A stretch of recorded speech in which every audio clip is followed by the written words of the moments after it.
There's more to imagine when you listen. So let your imagination soar with Audible. Audible has audio titles from every genre that will inspire you to imagine new worlds, possibilities, and ways of thinking. As an Audible member, you get to choose one title a month to keep from their entire catalog. Enjoy an exciting reawakening of a beloved classic with the Audible original David Copperfield by Charles Dickens, produced by Academy Award-winning director Sam Mendes, starring Ncuti Gatwa, Helena Bonham Carter, and Theo James. This adaptation breathes new life into a familiar tale.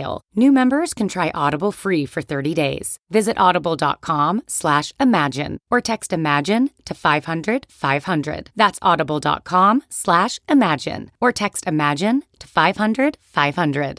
Are you struggling to close deals? Cold outreach is wasting the time of both the buyer and seller at every stage, especially when sellers are using shallow and outdated data. Your organization can overcome these challenges with technology that translates comprehensive, high-quality buyer data into real-time insights. These deeper insights empower sales reps and teams to adopt the habits of top performers, which leads to better outcomes, like more pipeline, higher win rates, and larger deals. We call this deep sales. And we've built the first deep sales platform with the next generation of LinkedIn Sales Navigator. Right now, you can try LinkedIn Sales Navigator and get a 60-day free trial at linkedin.com/trial. That's linkedin.com/trial for a 60-day free trial. Let LinkedIn Sales Navigator help you sell like a superstar today. Just go to linkedin.com/trial and get started. Welcome to How to Survive, the show that teaches you how to survive the stuff that can kill you. Like sinkholes or contaminated water or flash floods. And the stuff that just makes you wish you were dead. Like stolen food or falling pianos or being falsely accused of something. Ugh, I hope I never get falsely accused of something. Did you take my water? Too late, you just were. Boom. Oh, gotcha. You got me. Gotcha. You know what would make me feel better right now? Our theme song? Play it.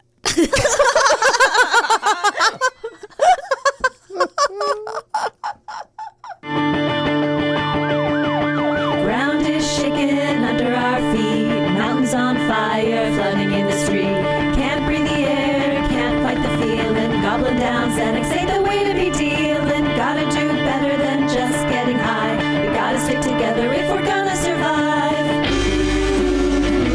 How to survive. How to survive. Hello. What's going on? We're ready to go. Where you said you're never been more ready. Never, ever been more ready for this than today. I went to a movie. What'd you see? With my family. Oh, the whole family. The whole family went to see Argyle. Oh, and? I mean, I think if you're 11, it's fun. Okay. I think if you're an 11-year-old, you're like, this is a fun movie.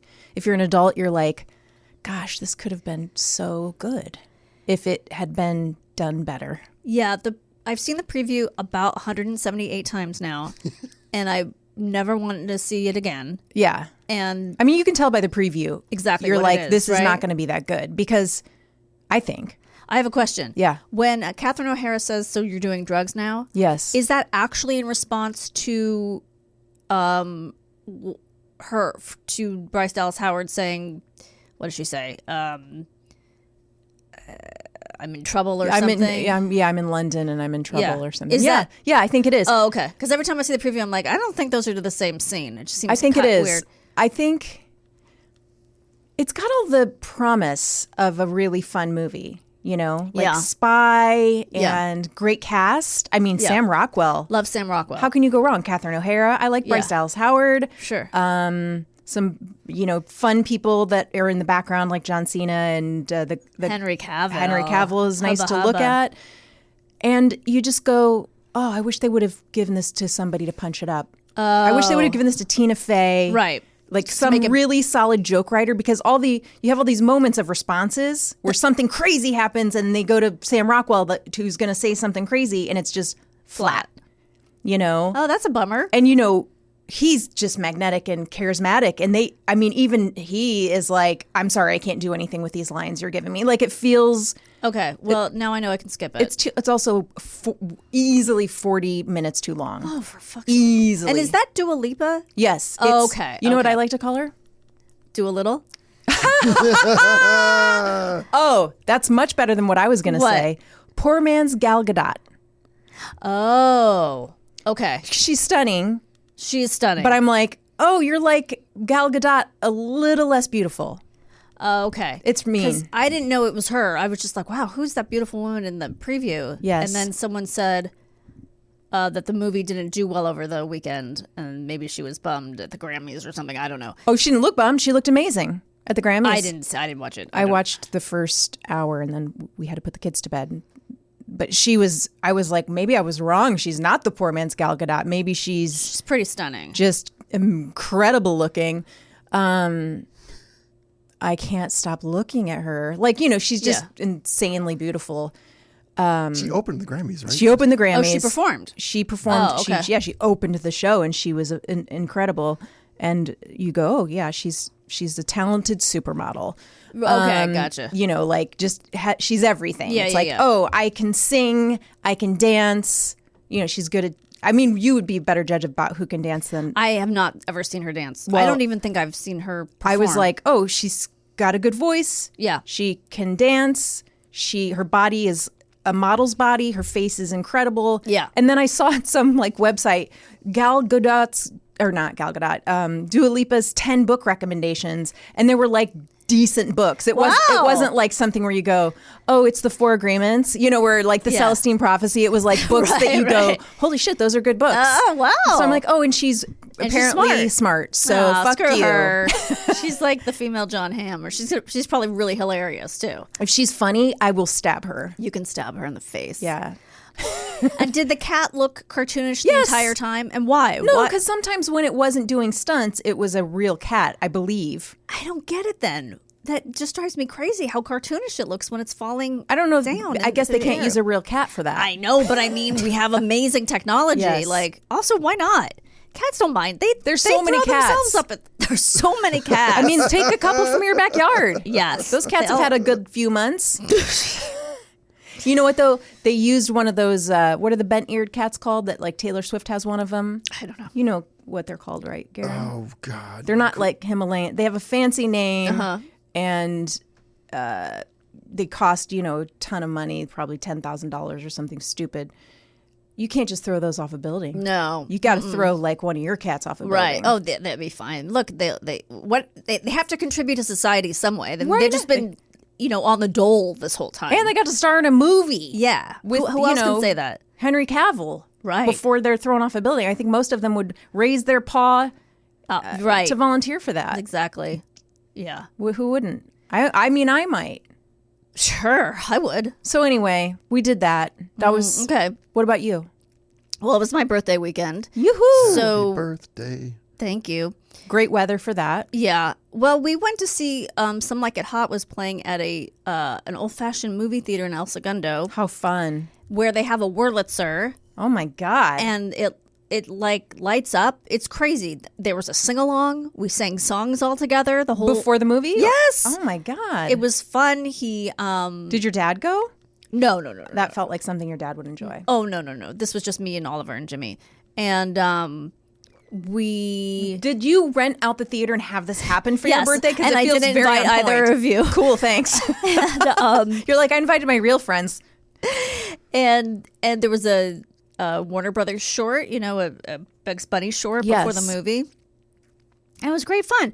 Oliver and Jimmy had never seen the movie before, and so they were actually a little disappointed. Well, because they kept pumping it up as AFI says this is the funniest movie that's ever been made. Okay. It's certainly not the funniest movie that's ever been made, or even in that era. So it's kind of ridiculous. Yes. Well, the other thing that happened was, so Sunday, a friend of the show, Alex Alexander, was kind enough to take me out to a very nice restaurant. Wonderful. Downtown LA called 71 Above. Okay. And have you heard of it? It's really high, right? It's really high. And so she kept telling me the views are amazing. And I looked online, looked at pictures. And I was like, oh, it's so pretty. There's this huge, amazing view of downtown.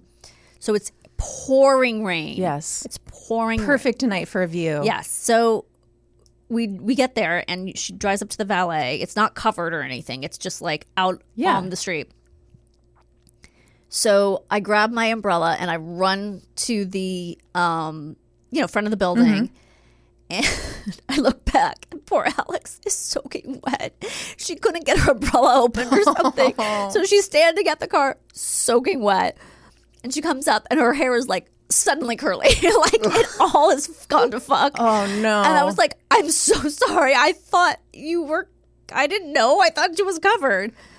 Anyway, we get up there. It's like you have to check in at the bottom. Then you take 2 separate elevators to get up there. And it's all fancy schmancy. And get sat by the window and it's freezing, but okay, it's by the window. You cannot see a fucking thing. I mean, it was black. It was hysterical. We were laughing. It was just ridiculous. Yeah. We moved because it was too cold by the window. And it was wonderful. The food was great. Good. The waiter was so nice. The place is beautiful. It's like spread out and lovely. Yeah. And I highly recommend it. Okay. But, and it's one of those places where you select an appetizer, you select a main and a dessert. Prefix? I guess. Is that how you say it? Prefix? It's prefix. I never know if you're supposed to say it. Which X do you say? I know. God damn it. Prefix, I think. Prefix. I think prefix is right. I'm like, prix fee? No, that doesn't sound right. Yeah. Prefix. I think Prixie that's... fixie? Oh, Prixie it's fixie. Prixie fixie. It was a lovely weekend. Then last night I had dinner with my family and my dad. Nice. Where did you guys come over to this side of town? We drove in the rain. It was fine. It wasn't as... I mean, at least where we are, it's not as bad. I'm happy that there's not... Our driveway isn't blocked down at the bottom. That's been still okay. Yeah. And we all came in.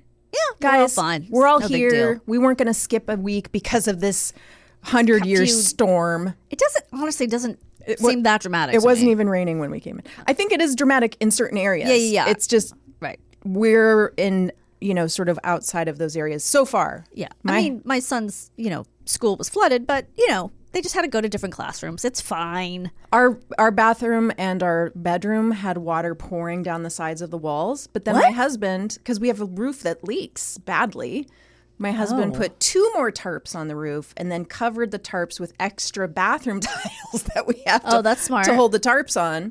Then he sprayed it with your He dry sprayed shampoo. it with my dry shampoo, and I think we're okay now. Great. Once the rain stops, we actually have to have the roof repaired. Like, Yes, you do. it's bad. I'm going where you want to go. We're is? going together, which is to our topic. Yay. I'm going to start with a little news update, guys. Oh, okay. How fun Ooh. is that? This is so contemporary. So, LA Times is talking a lot about our superstorms, called by many different names. And one of the things that intrigued me was an upside down piano that was in Beverly Glen. What? So a baby grand piano splayed on its back on Caribou Lane off Beverly Glen Boulevard. What? Yeah. So But, okay. Do they know how it got there? I'm about to tell you. Okay. I'm about to tell you. Hey, guys. Tell us. I'm about to tell you. Does this come with the new hair? This accent? Yeah, I'm going to get a mullet. The piano's former home was pushed off its foundation around 2 a.m. on Monday, sliding down the slope and into another house. Wait a second. You said the piano's former home, the whole home slid down? Yeah, that's what and pushed into another house? Yes. Okay. It was a big rumbling sound and then a boom. Longcore said, this is the person who was a neighbor, Travis Longcore, standing a few doors down from the debris slide. Insulation, wiring, mud, boulders, and downed power lines made up the mixture of debris along with what's left of a brown baby grand piano. Okay. You know what I'm sad about? There's a link at Baby Grand Piano, and I clicked on it going, yay, picture. Yeah. No, it links to another article. So I don't know Well, that's what. ridiculous. I know. I'm going to try to find a picture of the down. But it's so cute because it's a baby. I know. So helpless. And like it's brown. And it's brown. Oh.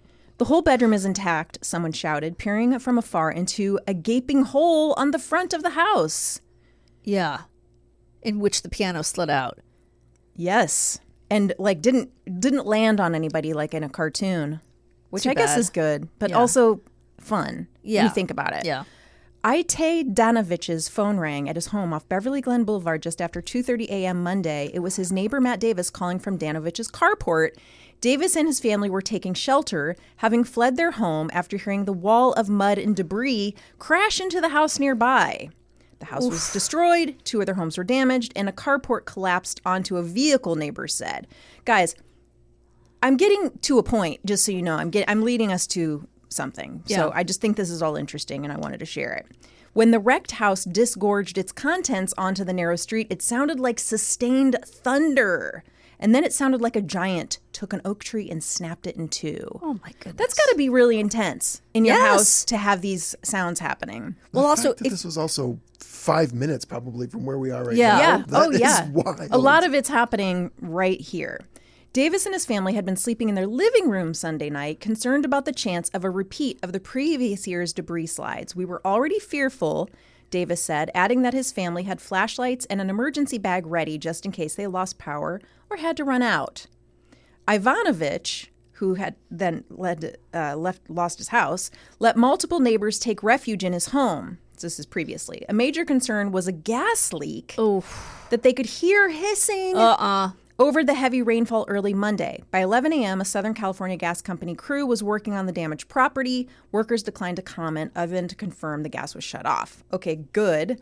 Longcore said firefighters rescued a woman from her home after she was trapped inside, but it did not appear that anyone was hurt.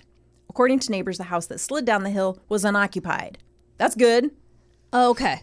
So wait, I thought that was the guy who let people stay in his house. I think it was before that. Okay. It's a little confusing. It was unoccupied when it was sliding. Yes, okay. Exactly. Okay. Well, yeah, because there weren't people there to weight it down. Or to hold on to that piano. Yeah. You'd think that would weigh it. I mean, a piano's so heavy. Woodland Hills, Bel Air, and Topanga Canyon were among the areas that saw more than 8 inches of rain. The atmospheric river-fueled storm already smashed several daily rainfall records. Of course, we know this. This is just an aside, but it kind of, and I shouldn't make this statement not really knowing the areas that are ravaged the most, but it does make me feel a little bit good that it's the wealthiest people that do get the most affected in a lot of these. Yeah, because they live on hills. Because they live on hills, but also it's like, they can handle it. Like, I don't know though. I mean, I don't mean safety wise. No, I know. Physically, they're still in danger. Financially, right? I just mean like it probably won't ruin them. I would rather them take this hit than like it's happening in the poorest areas of LA where, I mean, look, it's not good for homeless people. They're outside. This sucks. But I don't want people who are like living in apartments, barely hanging on to be like, well, we lost everything. Right. Because they have nothing. Yeah, like when the Northridge earthquake hit, it was like apartment buildings and stuff. Or, Katrina. Yeah, oh, Jesus, yeah. So, I don't know. It sucks. I don't want to. It sucks either way. It sucks for everyone. I don't want to, but I'm just like, well, at least it's kind of happening to people yeah, who and hopefully they have insurance. Wealthy executives. Yes, flood insurance. Okay. Let me see if I want to tell you anything else about this story. Oh, there is something I want to do. This is what I want to tell you. Nathan Khalili, 23, rents the property atop the hill. He said he expects his property manager to assess the damage later today. I'm usually not worried about storms, but I didn't think a landslide would happen. I woke up, looked outside, and half the mud had slid down the hill. Khalili said he didn't take many steps to prepare for the storm. It's out of our control, he said. Well, he's a renter. Well, that is going to lead to what I want to talk about today, which is how to survive and prepare for a flash flood. Mm-hmm. But just to give you one funny anecdote about Khalili, because he said it is out of our control. Yeah. And he's a dummy. He's also 23, so let's cut him some slack. Yeah. He lost power between midnight and 9 a.m. Monday, unable to charge its battery. His phone died overnight and did not play his usual morning alarm. I'm supposed to be at work right now, but I accidentally slept in, he said. Why is that? I don't understand. Why is that? Why is that important? No, but why is it embarrassing or whatever you're getting at? My point is, he's saying it's out of your control, but he didn't prepare at all. And now he's not showing up to work because he couldn't charge his phone. Right, because it was out of his control. But it's not, because he could have prepared. Yeah, he could have. So my point is, previously charged the phone. My point is, if he would have prepared ahead of time, and had ways to charge his phone, which you can do, it's like an easy thing you can do. Yeah. He wouldn't have been late for work. I see what you're saying. Okay. And well, also if he hadn't stopped to talk to the reporters. Absolutely. He wouldn't have been late Stop for trying work to- Guys, either. I'm sorry. I got to get to work. I'm already late. Stop trying to be a show off, buddy. By the way, who is this guy who at 23 can afford to rent a place on a fucking mountain? The Hollywood Hills. Yeah, 23. You know what? I bet his parents Daddy. are paying. Yep. Khalili. All right. Let's talk about flash floods That's because we're in one right now. yeah. We might. We're in a Oh warning no, right now, the actually? door's. You know what? While we're doing this episode, we might actually be swept away Yeah. in one and need these tips. Right. All right. Obviously, flash floods occur when there's just too much water coming in too fast. That's what Bonnie Schneider says, and she's a meteorologist, so we want to listen to her. Oh, Bonnie. Bonnie's smart. Climate change is compounding the wrist. The wrist? The wrist. Do you have a compound fracture in your wrist? I have a compound fracture in my brain. And your mouth. She pointed to her mouth when she said brain. I mean, guys, so she does. here's what you should do. Dig a hole and throw me in it and then put some dirt on top of me. Okay, well, you'll be safe there. Warmer air holds more moisture, which can lead to heavier, more intense rainfall. Flash floods can develop quickly within hours or even minutes, and they often catch people off guard. Do you want to know how many people they kill a year? Yes. Try to guess. How many people flash floods kill a year? Yes. In the United States. United This States? is in the United States. 110. That seems high. I would say hundreds. Go ahead, Karen. 700. 88. You win, Danielle. Yeah. You know what? She writes on game shows. So I know She these knows how to things. guess things like That's this. right. You should go on game shows. I can't because I write on them. Damn it. Experts say you can increase your odds of survival by staying informed. Okay, which we do, right? We all sign up for Nixle. And I don't know what that is. All right, I'll teach you how to sign up for it. I'm going to teach everybody when we get to that. All right. And have a plan.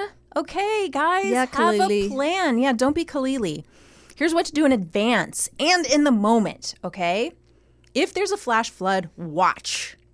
Flooding is not guaranteed, but the conditions are favorable. That means favorable for it to be possible, okay? So be prepared to change your plans. Okay. If it's a warning, that means a flash flood is imminent Okay. or already occurring, and you immediately move to higher ground if you're outside or if you live in a basement apartment. Also, if you live in a basement apartment, I don't know. You're Laverne Shirley. Yes, you are. And you're working in a Brewery. soda factory? Brewery. You're right. I just remember the bottles. The bottles. You're like, how many times do I need to say it? You know what? They did look like soda bottles, but I think they worked in a brewery. Wasn't that the whole point? Yeah, Milwaukee. Milwaukee's famous for their breweries. It That's did. what they were. They were weird bottles, though, right? I guess look like people used to soda drink bottles. beer out of those long bottles. Yeah. Okay, Karen, I'll look it up. They also were candy stripers, and they did a variety of jobs. lot of And they were jobs. just ladies trying to make it. Yeah, they were really just trying to make it work. Yeah. The most dire alert is a flash flood emergency, okay? Which means flooding is occurring and it's posing a severe threat to human life. Whoa. Okay, here's what you can do before a flood. Make a plan, all right? Way before there's any even rain forecasted, okay? You want to figure out how your family's going to communicate, meet, and evacuate if there's a flash flood emergency. How are you going to escape from your home if you need Right. to, all right? Who's going to be responsible for your children? Garen, Danielle? Yeah. You guys are responsible for my kids. Oh, okay. Sounds good. Where will you meet if your family becomes separated? Ooh. Find a meeting spot. Okay. I'm going to say like Islands Restaurant, like I said Sure. earlier. We don't have one by us, so Yeah, we don't either. I don't know where we're going to meet up. The American Red Cross has printable templates to help guide your conversation. Oh, okay. You know what I was thinking we could do, my families? We could ride that dog. Because she's so Ooh. big. We could just get on that dog and she could float around and take us to safety. That's a good point. Yeah. Just a thought. You guys could meet at a Target. Yeah, we could meet at the Target. That's true. We don't have a Target that close, but we have a good Mexican restaurant. Maybe we can meet at that Mexican restaurant, eat some chips. You're just having margaritas. Why not? Oh, now I want a margarita. Margaritas are good. Yeah. We're going to have them for your birthday. Oh, yay. I know, it's going to be so fun. All right. Also, evaluate the flood risks to your home, work Okay, and school, yes. as well as the routes between them. The flood maps developed by the Federal Emergency Management Agency are a good place to start. So here are the two websites. I put my address in both of these, and I still couldn't figure out how to assess the flood risk because I couldn't figure out how to I couldn't read these maps, which seems very female. Yeah, I can't read maps either. But I really like can't. One of them is called it's msc.fema.gov, but I think if you just Google into your browser, Google into your browser. Just Google into your browser. Whatever browser you use, if you just put in like flood risk to my home. Oh, okay. It'll say like it's going to bring allow, up. Yeah. It's going to bring it up, and you can, at your leisure, find out if you live in a flood risk zone. Okay. The other one is called myhazards.caloes, CALOES.ca.gov. That's for California people. Okay. We can put these in the newsletter. I'm just telling you now, in case you're a person. Well, there's also on Twitter, right? There's Caltrans. Yes. But you have to know what district you're in. And that's for updates. This is for specifically, that's for weather updates. Oh, I'm sorry. What were you talking about? This is for flood maps. These are flood maps. If you want to know if you live in a flood risk zone, like this can help you decide if you want to get flood insurance, because flood insurance is separate from your homeowner's insurance. Like if your home is damaged in a flood, I don't know that you're going to get coverage from your general homeowner's insurance. I think you need specific flood insurance. Right. Or just if curious, do I live in a flood hazard zone? Yeah. You might already know by now because we've been in enough floods to see what happens at your house. But also because of climate change, things are changing for everyone in that, like, you might never have lived in a flood zone before, and now you're like, we all do now, actually. Yeah. Now it is. It's just like when you look, if there's any like child molesters in your neighborhood, it's like, every other house. Oh, every neighborhood. Got it. You're not going to not live by a child molester. Right. Congratulations. So you can check those out, find out if you are better at reading a map than I am. Okay. We've talked about this on probably 7 to 10 other episodes, but I'm going to say it again because even I had to just, after saying this, putting this episode together, put stuff in my Amazon cart. Prepare a go bag now. Right. Okay. It doesn't have to be giant. You can do something small. Pack a go bag. It should have important documents. You can put those in a Ziploc or another type of waterproof bag. If you don't like using Ziploc, they have those reusable ones you can get on Amazon that are great. You want some medication? Yes. You want an extra set of glasses if you need glasses. I thought you meant drinking. Or shot glasses. I'm like, you're what? Gonna need I have to save my... You need shot glasses so you can have your margaritas. Danielle and I cannot go a day without a margarita. My God. We have got to have our tequila. And they have to be in those fancy margarita. I put those on my fucking wedding registry. What life did I think I was... That's hilarious. I think... I really thought I was going to be Lucy or the Stevens from Bewitched. Like, I thought I was going to be entertaining and making margaritas. Oh, These that's fucking funny. glasses in my house. What is wrong with me? My husband's an alcoholic. What was I doing? You were taunting him. It was aspirational. Yeah. No, it's fine. You know what? Sometime you can have me ridiculous. over and we'll have Okay, all right. margaritas in I mean, your- I'll have to scrub them because they've never been used. just It's covered collected in dust. I have glasses for martinis. Oh. But they're huge. They're like They're those like those, novelty. They're like the for Cosmos. I think when they were like from the giant ones, because I was like, whoa, we're just going to be having giant martinis. Never been used. Hilarious. Okay. Well, we'll have a party where we just have margaritas and martinis. Yeah, we're going to throw up most of the Throw night. up. Comfortable pair of shoes. Sure. A change of clothes, possibly. I mean, I don't know. It says here to have some small bills, like number ones. Number ones and number fives. I love when I get a number 2 bill. Then it's like, ooh. Lucky. Yeah.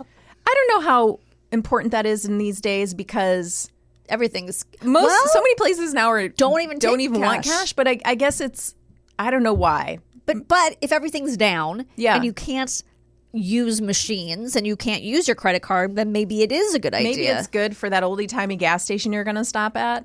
A phone charger, I think, is very important. Yeah, Kalili. Kalili. And a phone charger that is not Battery. dependent. Yeah, Right. battery phone charger. A flashlight's very important. Water's very important. Non-perishable food, great, right? Yeah. Here's something that ready.gov also advises. password protected digital copies of important paperwork like birth certificates, ID cards, insurance policies, wills, deeds, and titles. Oh, for so fuck's sake. if there's one option is you have all of that stored in your phone. Like you can take pictures of it, have it stored in your phone in a file if your phone is password protected. We keep all that stuff in a fireproof safe in our house. You do? Yeah. Oh, you're so smart. That has a lock on it. So we could just grab it and then throw it in a Ziploc and take it with us. But also, I would say you could have copies of it and have that in your go bag. Right. Question. Yes. Why do you have to put a safe in a Ziploc bag? I wouldn't put a safe in a Ziploc bag. I thought that's what you said. I thought you said that we took the safe, we would grab the safe and put it in a Ziploc bag. I said I think I said, did I say that? You know what you should do is put Ziploc bags inside the safe. Oh, you're so smart. Double security. Just a box of Ziploc bags. I think I would have copies of that stuff printed. Now I understand. Put that in the Ziploc bag, Right. and that goes in our little go bag that we just keep in our closet. What I need to do is go through our little go bag and replace some of the stuff that's expired. Then you got to grab all of your animals. Some of them are not going to make it. I'm telling you that. Bye, turtle. Yeah, turtles and snakes. You're goodbye. on your own. We'll take the cat and the dog if they're lucky. Pets, if you have pets, pack food, treats, extra leash if you have one. Keep your whole family in mind when you create your go bag, obviously. I got to pack lip gloss for Alex. Emergency lip gloss. She's got to have her emergency lip gloss. Okay.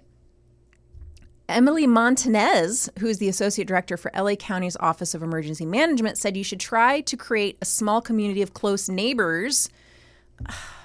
Ew. No. Right. My neighbors, no. They hate you. They do. They hate. Well, what about the bird watching couple? They like you enough. I think they like us enough. So you can all check in when disaster strikes. Okay. So also create an emergency contact list on paper in the event your phone stops working or the battery dies. Who knows? Because you don't know phone numbers. I don't anymore. even know my son's phone number. Right. It's We terrible. don't. Nobody Shameful. knows phone numbers. So that's a good idea, I think. David Markinson, Chief Medical Officer at American Red Cross, says this might seem like overkill. It's not. Okay. The human nature side is obviously not to worry. And many people think this is not going to happen to me. But as we just saw in that story that I began, this topic with, a lot of those people were prepared. They had some bags ready to go. And these are people that are just like 2 minutes from where we're recording right now, right? So having this plan together, when you're in the middle of an emergency, you don't want to have to think, where's my phone? Where are my keys? Where's this? Where's that? You want to just be able to grab that bag. Right.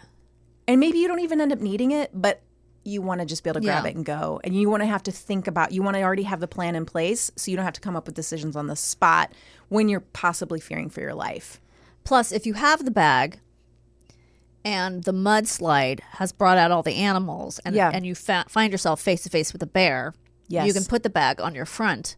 Absolutely. And then just chuck him with your body. Exactly. Right? Wasn't there something about that? Yes, it's also, a protective measure. Put rocks in your bag.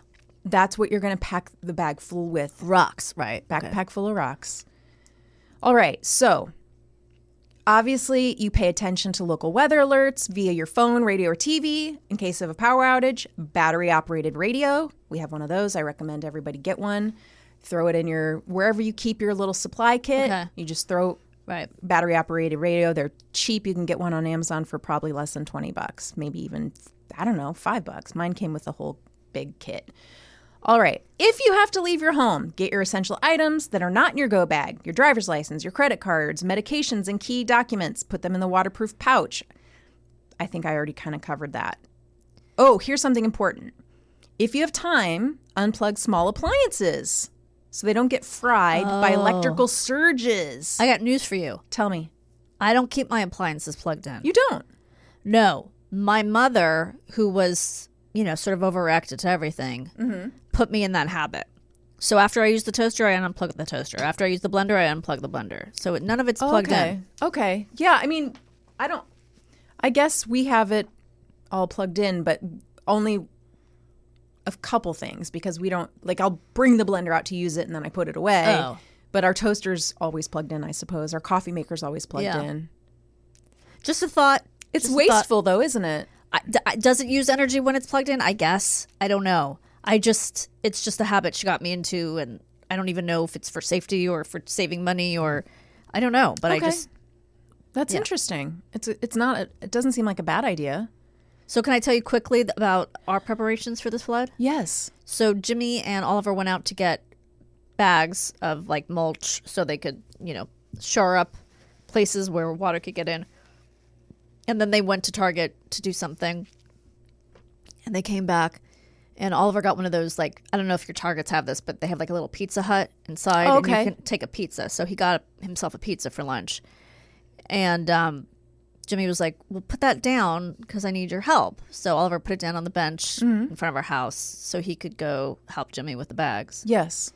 I think it took 2 minutes. Yeah. Comes back. His pizza's gone. Oh. He looks around, Yeah. sees the Amazon driver eating his pizza. Oh, he thought it was for him, or he just. Oliver put it in only a way Oliver could do. Yeah. Put it on top of the please take a snack box that we have, basket that we have in front of our house. That The guy man got a pizza. ate his pizza. Oliver was like, what are the fucking, he didn't say fucking, what are the odds Yeah. that in that time the Amazon guy would come, with his pizza. took my pizza, ate my pizza. Oh wow. Yeah, it's kind of hilarious. Oh, Oliver. Sorry about that pizza. Amazon driver. Look at my timing. I got a I piping hot pizza just waiting I know. for me. They just must have known I was coming. Oh my god. Oh, it's so funny. All right. Don't live in a basement apartment, guys. If you do, be extra vigilant when it comes to monitoring rainstorms, okay? If you believe you may be in danger, immediately move to a higher floor. Just make friends with your upstairs neighbors. Just let me in. And maybe have a fling with somebody that lives on one of the higher Yeah. floors and keep Right. it friendly if it doesn't work out. Right, and just have a bottle of booze in your go bag so that Yeah. can be your entree to Knock like, on a hey, door. I'm going to sit with you, but look at this, I brought a bottle of booze. And have it be nice, like a nice. Yeah, and I have my Top blender shelf. and my really nice margarita glasses. Exactly. And Patron, have it Yeah. Patron. Don't bring some Right. cheap bottom shelf tequila. All right. Obviously avoid floodwaters. Okay, just avoid them. Here's the National Weather Service's grim catchphrase, turn around, don't drown. Oh, Takes okay. I've said this before on probably a mudslides episode. It takes just 6 inches of fast moving water to knock you off your feet. Wow. Okay. Yeah. The most immediate risk of entering floodwaters is drowning, but you may also get exposed to various harms floating around the water, like human, animal, and industrial waste. Ugh. Oh, sorry. No.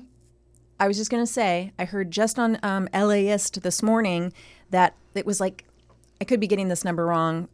I can be wrong, or Garen can look it up if he wants. I think it was like 6 million tons of human waste exploded out of some kind of water system and is going into the LA River. Oh, barf. Yeah. So Barf. it's not safe to stick a finger in there right now. They're going to be No. testing it like repeatedly, but it was something was breached because of the storm, and now all this human waste is just going into the LA River, which is a real bummer. Gross. Okay. I was just going to say, imagine that woman from the Eagles concert in 6 inches of running water.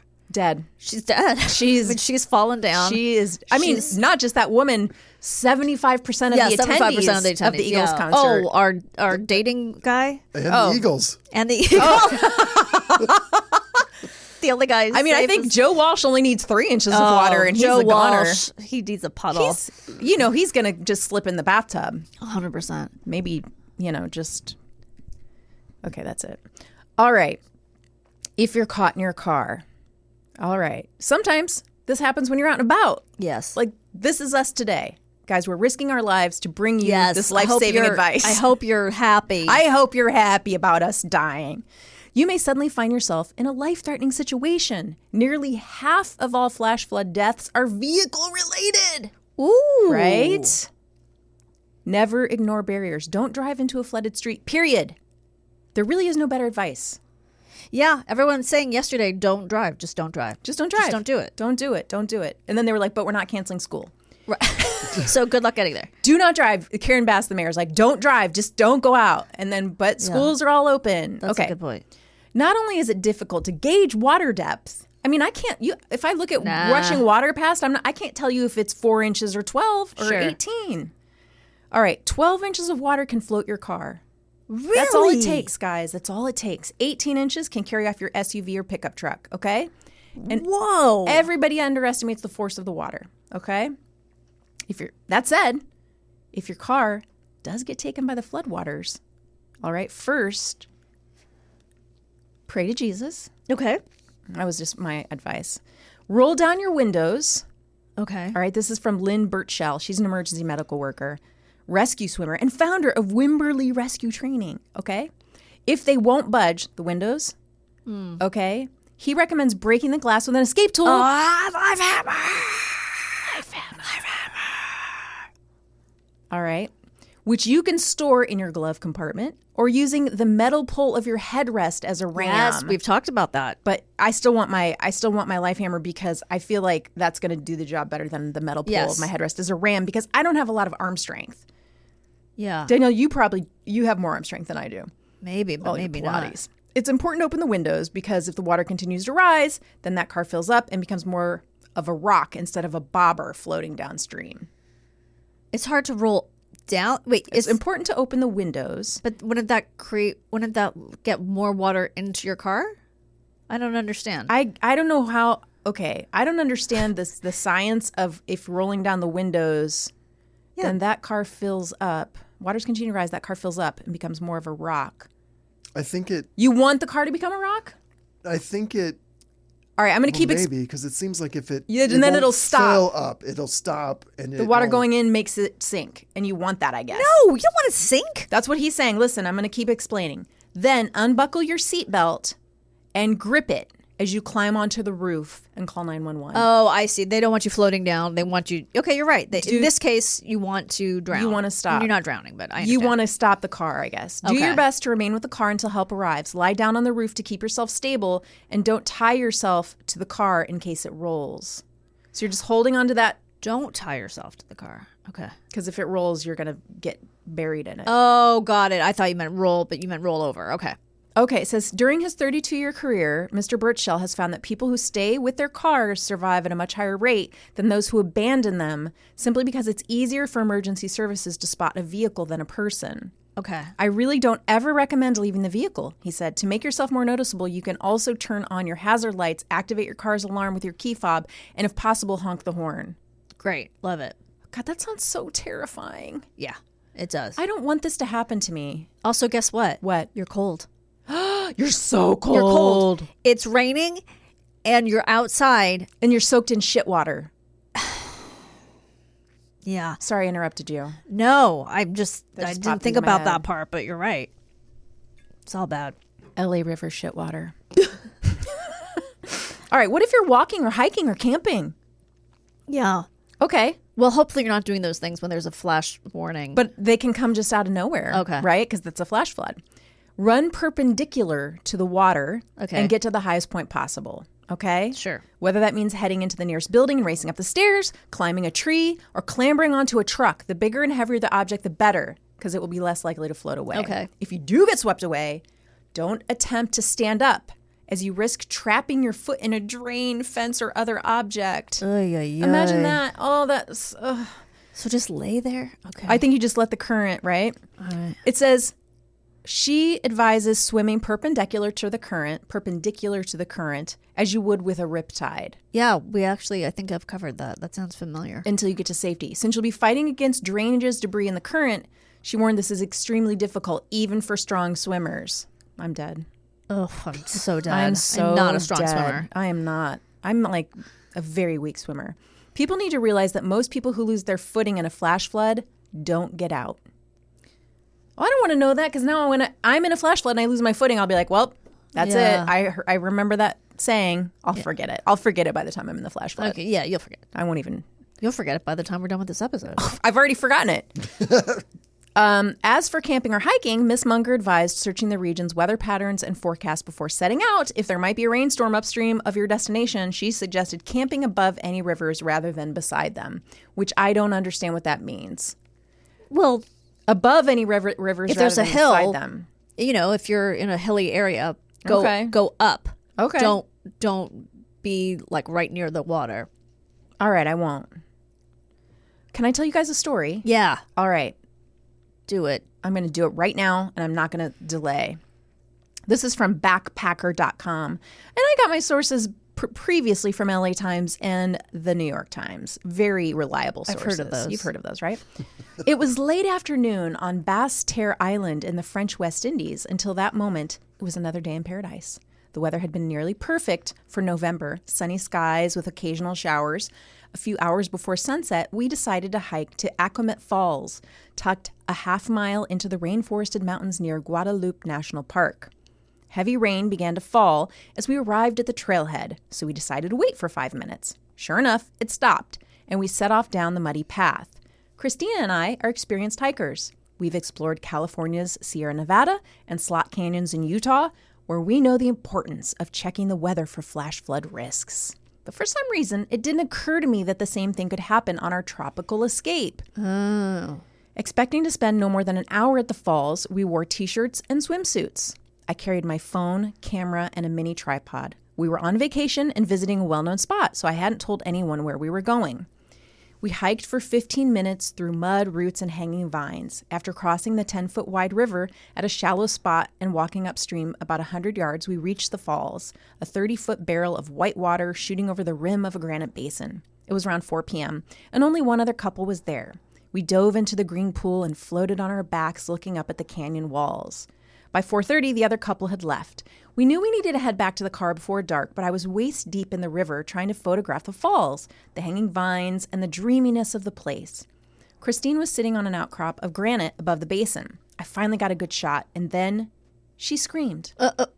With a crack like thunder, a wall of brown water hurtled over the top of the falls, carrying fragments of trees and plants with it. Flash flood. I jumped out of the river seconds before the deluge crashed over the spot where I'd just been standing. Christina scrambled barefoot off the boulder towards higher ground. Toward higher ground. There's no S there, dummy. I was me. I raced up the rocks, which had been at least 10 feet above the pool's surface, just as the flood submerged them. Christina and I clawed our way up the canyon on all fours, grabbing vines to pull ourselves up. I looked over my shoulder and saw that the water had risen 20 feet in less than a minute. What? I know, right? Christina led us through dense brush, prickly trees, and ankle-deep mud. When we'd climbed 200 feet, we stopped to catch our breath. Now we had a different problem. The trail and the road were on the other side of the swollen river. We were stuck. Then the sky opened up. We had no headlamp or rain jackets, and we were exhausted from the scramble. Christina asked if I had my phone. It was soaking wet, but still blinked on. No service. We decided to move toward higher ground to get a better signal. It was almost dark. For a moment, the phone connected, and I heard the faint voice of May, our vacation rental host. She said she'd call for help. Then the phone went silent. We had no idea whether rescuers could reach us. Christina found a hollow tree, which we used as a partial shield from the rain. We told each other not to panic as night set in, but I didn't know when or how we'd get off the mountain. I tried to send more texts to May, but most of them bounced back undeliverable. There was nothing we could do but wait. We tried to convince each other that we couldn't possibly get hypothermia in the tropics, but our wet bodies were starting to disagree. We'd been stranded nearly 4 hours. Shivering, we huddled closer for warmth. It was pitch black and the mosquitoes were out, feasting on our scratched and bruised skin. After another hour, we saw faint light across the canyon, but no one in their right mind would try to cross the river that night. I didn't see how else we would get out. There were no roads, and the sky was blocked with a dense canopy of trees. My wet phone had begun to lose function, but the flashlight still worked. I turned it on and shone it at the canopy above as a signal. The ghost glow barely registered against the dense vegetation.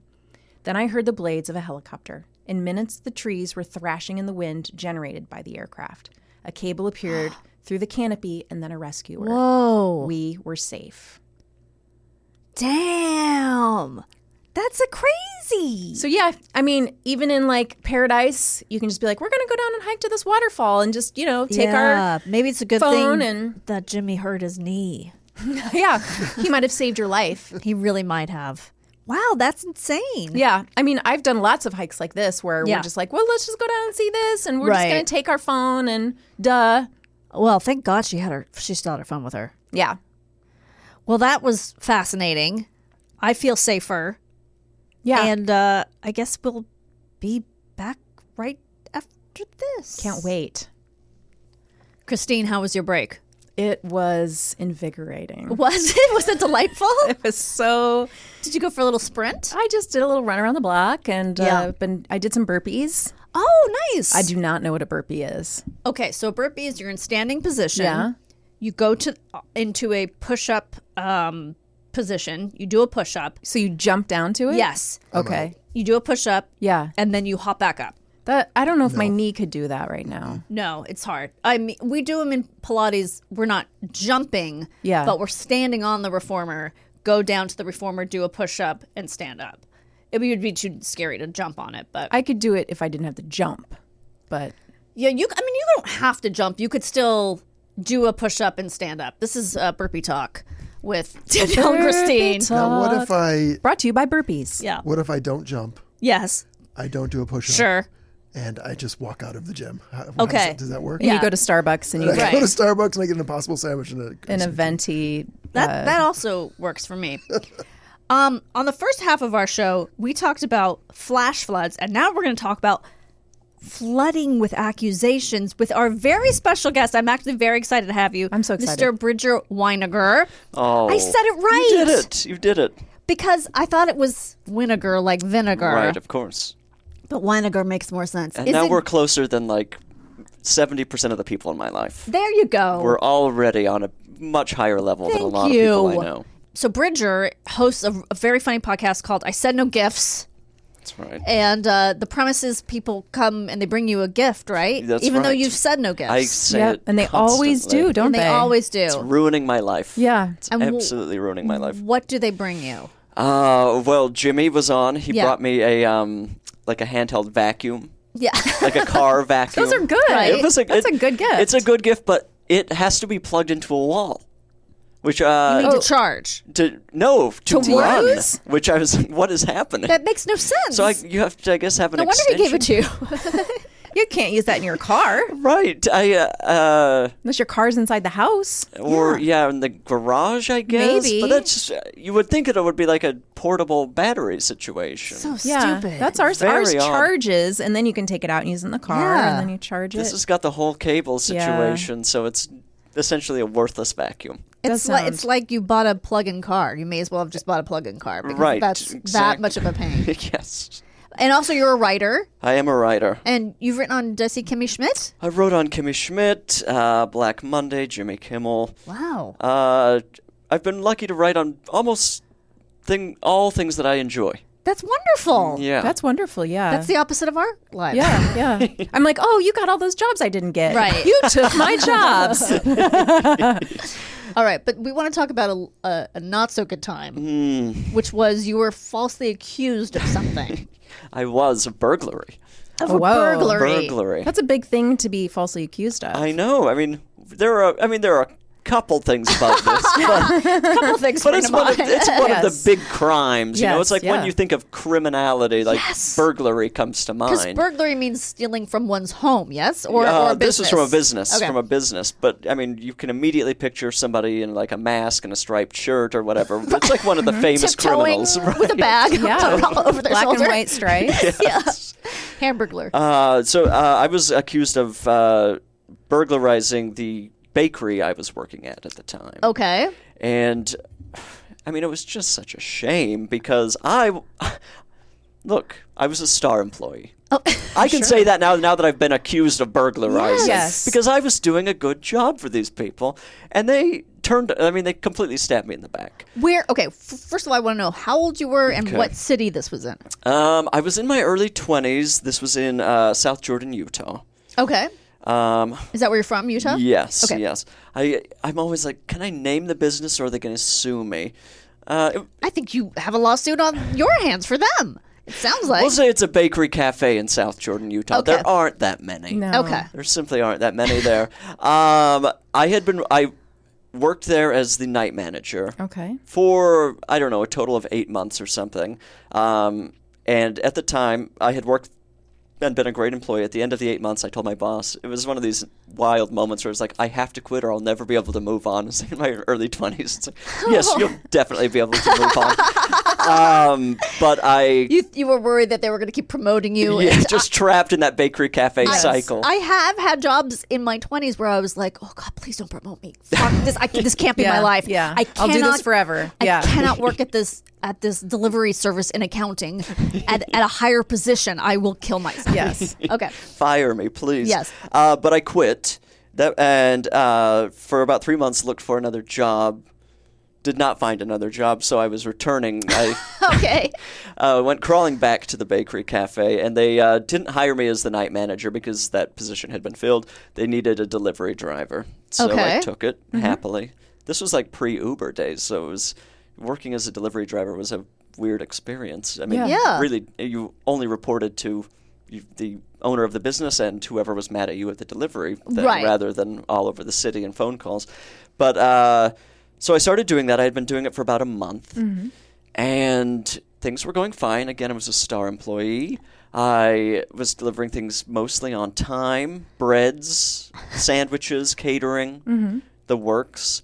And one day I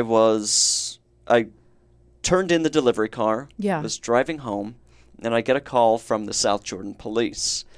And they were like, we need you to come in. Can you come in now? But I was in my bakery clothes. I was like, let me take a shower. So I went home. You just have flour all over your face. Yeah. Absolutely. And did you have any idea why they were calling you? No you idea. Were just police called me, want me to come in. Completely out of the blue. They didn't. And on the phone, I mean, I don't know how getting called in or being accused works usually, but they didn't give me any hint as to that you were in trouble or something. And they didn't even tell me that it had to do with the business. Okay. So it's like your brain Just immediately totally is like, random. what have I done? Like, Yeah. what's the last few months of my life been? Do I need to come up with alibis? Right, exactly. So I went home, I showered, I put on some decent clothing. I went into the South Jordan Police Department, and they took me into an interrogation room. Whoa. And I sat across the desk from a cop. Was he smoking? It was a she. Oh. Sexist. I am. I'm very sexist. Was she also the pilot and the doctor? She was. She questioned me during surgery. Oh my God.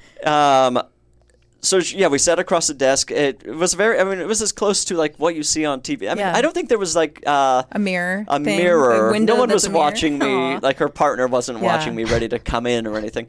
But we did sit across a table from each other, and she started questioning me about the past week. It's basically like, where were you last Tuesday? And I explained to her I'd been at a concert that night. The evening was fine. I went home. What was the band? Yeah, I kind of want I to know wish too. I could remember. I know it was at Kilby Court, the famous venue in Utah. I should go back and The look. Pixies? It was the Pixies. Just say it I was was on stage with the Pixies. So you got to do I a was song with them? performing. I was Kim Deal was out that night. I was playing bass. So at this point, do you still not know what this is about? Still don't know what Okay. it's about. And so, of course, I'm like, Tuesday night I was just at a concert, but what was I doing at the concert? What could have, like, who did I interact with? Yes. What did I do on my way home? And again, I was a star person because I just was going out to a concert and went home and didn't commit any crimes. Right. And so we go over the details of the night. She was obviously bored by these details. She's just yawning. She's like, can we get this over with? And so she starts telling me about this thing that had happened at the bakery cafe that starts with a K. That's the name of the business does start with a K. And she's like, there was, I think, $1,000 was stolen in the middle of the night on Wednesday night. And she's telling me these details. I'm like, oh, wow, I work there. I was the night manager. I know where the money goes after you've clear the till for the night. Went in like a pastry bag, which is not super secure. You would slide it under the boss's door. Okay. And I had done it countless times, obviously, as the former Star Night manager. But she tells me all these details, and I was sitting there. I was like, okay, interesting. And she gets to the end of her story, and I was like, why did you ask me where I was Tuesday night? Right. And she's like, and then she has to start. She was completely wrong about the story, so she has to go back. She's like, oh, well, where were you Wednesday night?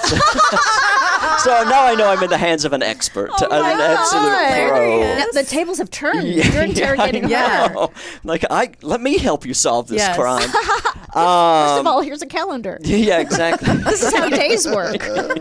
This one comes after Tuesday, and unfortunately, I don't have an alibi for Wednesday night because my big plan for the week was on Tuesday. I wasn't doing anything Wednesday night. Recuperating. Right, of course. You're playing you know on the stage. So obviously at this point she's like, I mean, I think I'm helping my case here where I'm like, well, I'm telling you how the crime, maybe I'm not, I don't know, but I don't think the criminal would be like, well. Right. You know. Pointing out inconsistencies. Right. So I didn't have a story to tell. I was like, I don't know. I was probably home, or I walk around Target when I'm bored. What do I do on nights off? Right. Nothing. Watch TV. But we went over the details of that night. I had nothing to say. She's like, well, like basically I don't know that she said were suspicious or whatever, but it was like, thank you for the details. You can go home. No one at work says anything to me about this. Well, that's what I was wondering, because at this point you'd already been at work, no? Right. I had been at work post-burglary. Right, but no one mentioned a burglary? Nothing had been said. Okay, that's very peculiar. But I think it's because they didn't want to raise any... they suspected you. Yeah, they didn't want to give me any heads up. Right. They wanted me to go into the lion's den totally just ready to spill my guts. Yes. So they had said nothing. I go, I get questioned by the police, I leave, I'm cleared. I guess I'm not cleared. What do they do when they send you home? You're still a suspect? I'm still a suspect. Yeah. At the time, though, I was like, I know exactly who did this. Oh, you knew who the... Oh, yeah, there was like one employee who was like super shady. Such a dirtbag. It was the meth guy. It was he. I really do think he may have like offered drugs at some point, like trying to sell drugs on the job. I was like, what are we talking about? Why is everyone not looking at him? Yeah, you're this like, is look Alex. at me. Look at Alex the meth head. But I went back to work the next day, and again, nothing said to me. They never say anything to me. Well, actually, something may have been said at some point, because the interesting thing that started happening was they started slowly removing me from the schedule. Oh. Like, I was probably working 4 days a week, and then it was 2, and then over the course of about 5 weeks, I'm just not on the schedule anymore. Not fired. Oh. Just left in the balance to be, I guess they were like... We'll see what the police come up with? Either we'll see what the police come up with, or these crack cops were never able to come up with something, so they're like, I guess we'll just not have him anymore. Because we don't know. But we can't directly blame. But I think generally their theory was Bridger works here for 8 months, he disappears, he formulates a plan over the summer, he comes back again under the guise of star employee, but he knows where the money's at, and he knows what the codes are, and all of this, and I guess he needs $1,000. Yes. And so I think that they just thought that it was an inside job planned by somebody who knew all the details of the place, which truthfully was everyone who worked there. I was going to say, maybe the person who took your job. Yeah, the person who took my job, any other night employee. The dirtbag. Maybe just a random burglar. Right. Sure. There are just so many options. Right.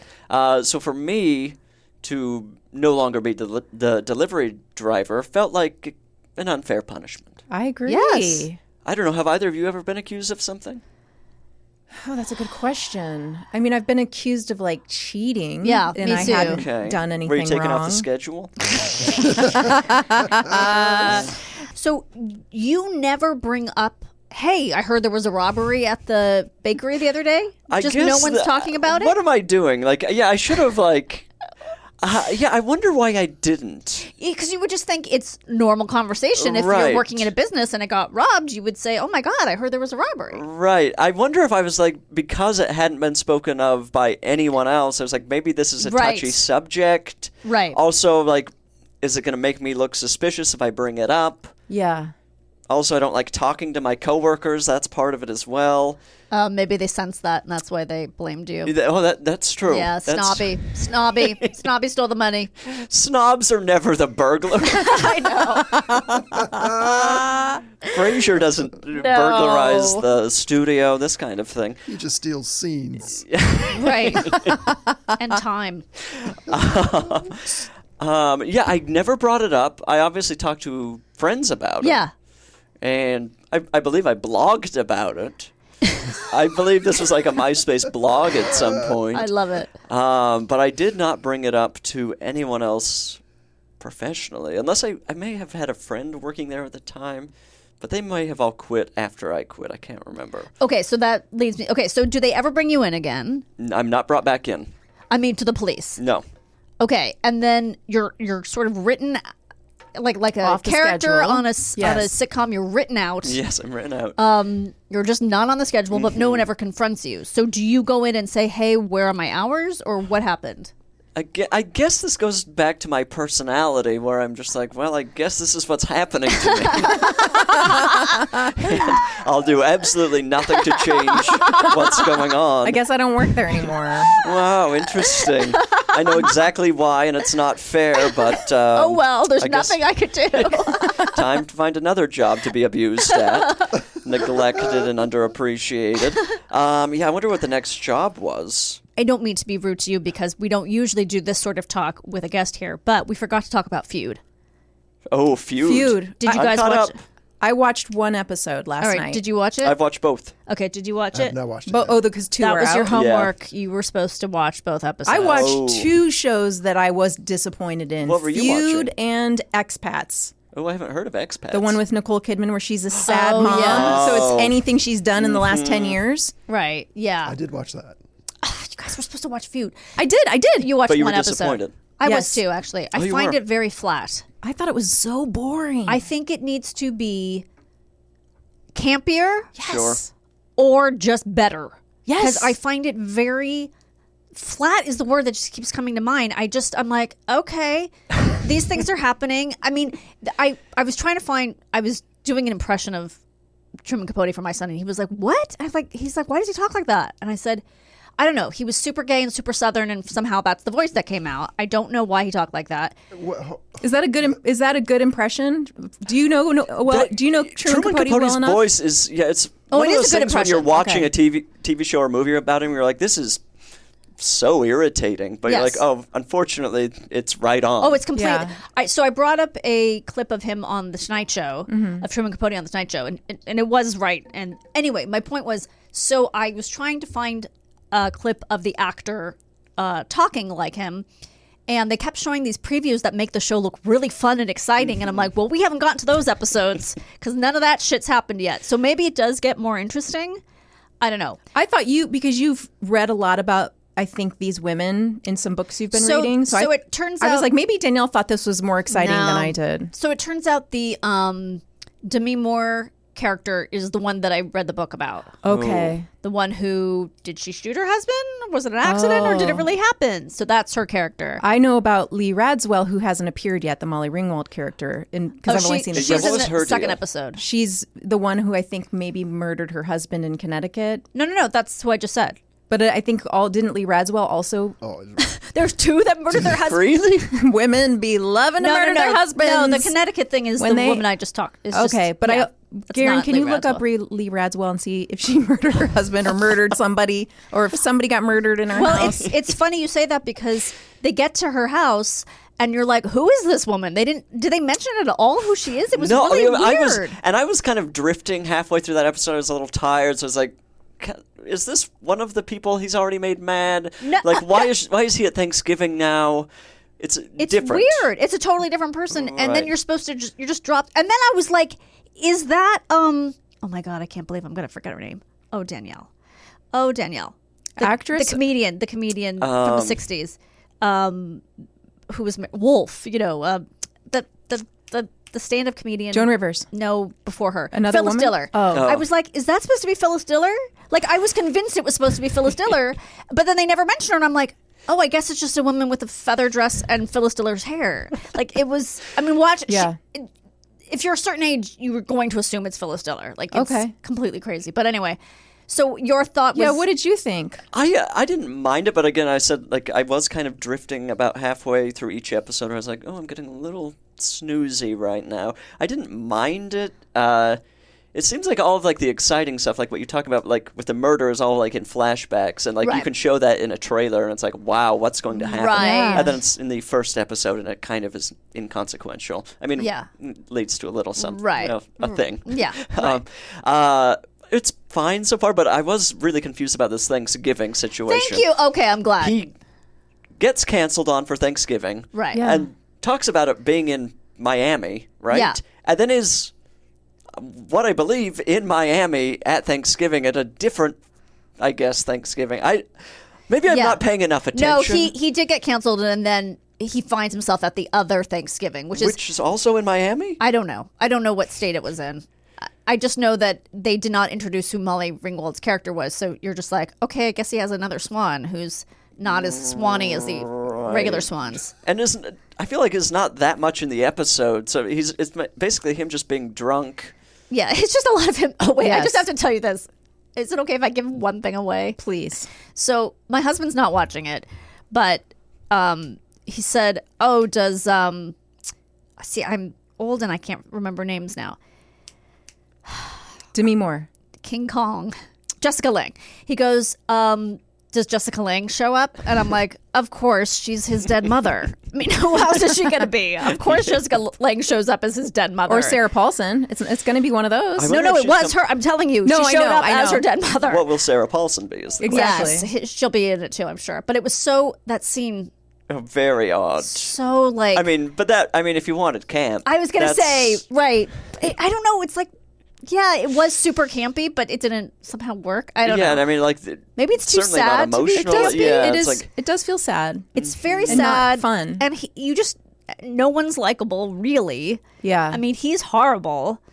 Anyway. Also, I'll say there is a Clark Kent Superman effect with his boyfriend, where Yes. it's like they meet in the sauna. Yes. Yeah. And then the guy shows up wearing glasses. In and I was a like, is that the taxi? same guy? Yeah, same. Who are we looking at here? At the end of the episode, because Sven was like, I don't even understand the purpose of that guy being in the episode. Well, because he comes back. And I go, well, maybe he's going to come back later, but also I guess just to show him that he could write about the swans, because he says to him, here's what you can write about. Right. I go, other than that, I guess I don't know really why he was even there. Like, maybe he's going to be important later. He is. But yeah, it just felt like there were also a lot of scenes that felt like they could have been fun, but were just not fun. Like when he's talking about the swans to that guy, to the Clark Kent guy, he's like, "Oh, CZ, no one knows more about marigolds than CZ." Right. And I'm like, that's her personality. She goes way beyond the season with marigolds. And I was like,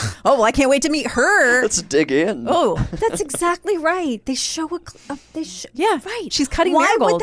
would That's her that personality. Make something up. Yeah. If that's all that she was, makes shit up. Certainly there was one other detail. I want it to be like, oh, CZ, she had a 3-way and one of them wasn't even human. Like, I want it to be like Show real her big and cutting fun. marigolds with, I guess, her daughter. They don't introduce any of the other families, so yeah, it's And then the one, Diane Lane, who stunning still, like amazing looking. He's like, well, she doesn't really have a personality. Isn't that how she's introduced? Is like, she's so smart, but doesn't really have a personality. And I'm Yeah. like, could we have That's been not less a- truthful about? yeah, it's not really a We don't good. have. I don't care if it's truthful. Right. It doesn't have to. You can hem to juice history. it up. Yeah, let's make. Also, you're supposed to think he has some affection for her, so doesn't quite make yeah, sense like how? if he Why doesn't are they? think all- she has a personality. Do they not even any of these people like each other? No, they don't. I mean, it's like the Real Housewives. It's really like watching the Real Housewives, except less fun, but better clothes. I mean, I did like the period scene. I liked that woman's Oh, way wow, of right. getting revenge. Yeah. Good I was for her. like, if there was more pretty of that. funny. Yeah, that was pretty Who good. was that actress, by the way? I don't know. She seemed to be wearing like facial prosthetics. Well, they can't hire an actual person with any weight on her. So anyway, I'll watch every episode.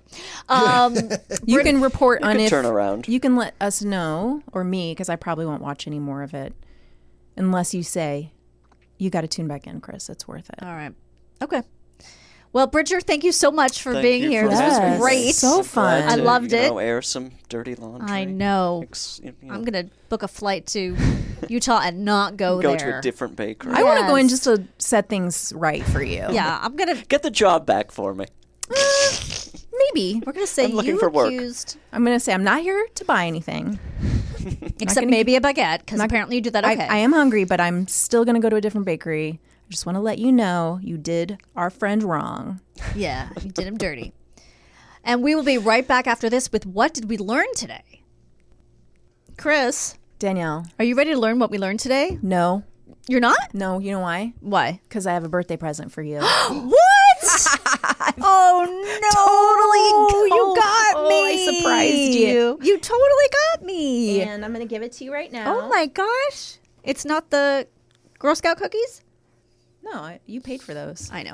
Mer. Oh, thank you. It's just a little Oh, something, how something. cute. I like that wrapping paper. Oh, wait. No, give that back. What? It's the wrong one. Okay, you wrote two different cards, or is it someone else's birthday? That's a postcard. Oh, okay. This is as well, but this is actually for you. Okay, who was the other postcard to? None of your business. Oh my God. Okay, should I read this later? It's up Should to you. I read it on the air? Okay. You can read it on the air. I think it's... all right. Yes, read it on the air. All right, it's two ladies, and one says, I'm going to shut myself away and write a novel set in a horrific dystopia. And the other one says, good luck. And then it says 5 years later, and the woman is finished writing. She says, finished. And then she comes out, and she says, damn, because it is now a horrific dystopia. There are Handmaid's Tale ladies and guys with machine guns, and it's very funny. Okay. Danielle, happiest of birthdays. I'm sorry your big day occurs during this 100-year storm, but at least it's memorable. Okay. Thank you. Thank you so much. That's very sweet. Thank you. And then I got some There's no way of telling. book. There's no way of telling what it is. Nope. It's some sort of book. I like this paper. It's fun, right? Yes. It's book paper. It's covered in books. My son got me a book too, and he was so cute. He said I bought it with my own money. Aww. I don't know. It was so cute. What book was it? I hope It was it's a not book the I already same. had. Aw, damn it. 7 Wives of Hugo, whatever. Victor Hugo? No, not Victor Hugo. Evelyn Hugo? Yes. I didn't read that. It was fun. Ooh, what's this? Oh, okay. You were asking me about this. Hamnet, a novel of the plague. What? I don't know what this is about. So this is a fictionalized version of Shakespeare's wife, and they Anne Hathaway were alive during the plague. Oh. And they lose a child. They had twins. Okay. And they lost one of their twins during the Oh. plague. But the book is really beautifully written. Oh, thank you. Maggie O'Farrell is the author. I've read another of her books that I can't remember the name of right now. The Marriage Portrait, which is also a great book. This was probably one of my favorite books I read last year. Well, thank you. So I'm excited to read it. I hope you like it. It is historical fiction. You know, I've been reading a few of those, never intended to. I ended up liking some of them, so sure. Same. I didn't know I liked historical fiction, but I think it also just depends on who the writer Yeah, is. I think so too. Well, thank you. I really appreciate it. And they're making it into a movie. Oh, I think I saw that. Okay. With some really fine Oh, right. Because I actors. said they should have cast Anne Hathaway. They to really be Anne Hathaway, but they didn't. missed an opportunity, but they're casting someone else that's very great. Jessie, what's her face? Who I like very much. Yes, Jessie, whatever her last name is. Yes, I met her at the awards last year, and I'm just blanking on her name. But she was in Fargo, a season of Fargo. She was? No, wait, no, I take that back. She wasn't in a. Yeah, she was. She was the scary nurse. Oh, yeah. Forgot about that. Yeah. Okay. Teach us. Now, are you ready to learn what we learned today? I'm finally ready. Jesse Buckley, by the way. Thank you, Jessie Buckley. Yeah. Argyle critically panned in a soft $35 million global opening box office. Yeah, that doesn't sound too... That's crazy because, I mean, they really advertised the fuck out of it. I guess people really do listen to critics before they go. Maybe they do. Or maybe people just didn't. I don't know. I don't know what the answer is. There are so many cats. Let them do their own stunts. That's right. Or let Tom Cruise do it. Yes. He'd probably do the stunts. Yes. In the heart of downtown Los Angeles and almost 1,000 feet above ground level, 71 above is the highest restaurant west of the Mississippi. Oh, that's cool to know. I like it. Simply put, a prefix menu, pronounced prefix, is a multi-course meal available for a fixed price. There can be as few as 2 or as many as 10 or more courses. Sometimes the menu is completely determined by the chef. You're told what the courses will be, and that's that. Well, guess what place I could never go to? A place where you don't get a say in the food. What if it's vegetarian? Then I would absolutely do it. Oh, okay. I would love to do it. Yeah. Or pescatarian. Yeah, I'm all over it. But otherwise, Laverne and Shirley featured ladies working the bottling line at Schatz Brewery in Milwaukee, living in a basement apartment of a downtown brownstone. And ooh, they're vulnerable to flooding. Yes, well, that's why it came up. Did you forget? Yeah. Were you like, why are we talking about Laverne and Shirley? Yes. No, the bottles. I remembered the bottles and us talking about soda and beer, but I didn't remember why it came up. Guys, I forget things the moment it comes out of my brain. Spending their evenings at the pizza parlor and bowling alley owned by Laverne's father, who of course was Mr. DeFazio. Be prepared. Know if you're in a flood zone. Get emergency supplies, medicine, water. Make a plan, etc. Turning off your appliances saves you money, reduces the risk of electrical fires, and can even extend the lifespan of your appliances. Make sure to unplug them whenever possible, and always unplug them when you leave for an extended period of time. Your mom was right. I guess so. Stay away from flood waters. Turn around, don't drown. Wow. We learned so much today. So much was learned. Oh, thank you, listeners, for tuning in. Yes. On your radio dial. And DJ Jazzy Jeff is up next. Is he? I think so. Is he going to get thrown out of the mansion? Yep. I hope you will all check out our Patreon. Yes. Thank you for those who already are subscribers. We appreciate your support. We had a super fun bonus this last. We really did. And thank you to some new members who've joined. We are going to be reading names soon on an episode forthcoming. And some new merch is going to be coming very soon as well. So, yeah. Until then, remain calm.